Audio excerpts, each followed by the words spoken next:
सामान्य जमी खंडे पाइबाकू निज जन्म कला बापा को काठ फळियारे मरणांतक आक्रमण करिछि पुओ। पटियारे एभଳି अभावनीय घटना घटिछि। थानारे अभियोग पर अभियुक्त पुओ को गिरफ्त करिछि पुलिस। से हेले विद्याधर बेहेरा, बयस 52 वर्ष, घर पटिया रथगढ़ा साहिरे। पुलिस सूचना अनुसार पटिया गाँव में रुहନ୍ତି जदुमणि बेहेरा। अभियुक्त विद्याधर तांकर तृतीय पुओ। जदुमणि तांकु नीलकंठ मंदिर निकटरे गोटे प्लट देइछंती, जेउठारे विद्याधर घर करी रहुचंती। हेले विद्याधर तांको बापांक नामरे थिबा अन्य प्लट गुड़ी को निज अख्तियार को नेबाकू दीर्घ वर्ष हेब चाहुथिले। जदुमणि मना करी आसुथिले। एहाकू केंद्र करी गत वर्ष डिसेम्बर 12 तारिख रे विद्याधर तांको बापांक निकटकू आसथिले। पटिया गाँव रे थिबा प्लट को तांको नामरे कराइबाकू कहिथिले। जदुमणि मना करदेबारु पुओ विद्याधर गोटे काठ फळियारे तांकू मरणांतक आक्रमण करथिला। फଳରେ जदुमणि गुरुतर आहत होइथिले।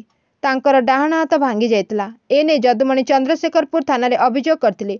पुलिस तदंत करी पुओ विद्याधर को गिरफ्त करी कोर्ट चालाण करिछि। Bureau report, Ekamra news.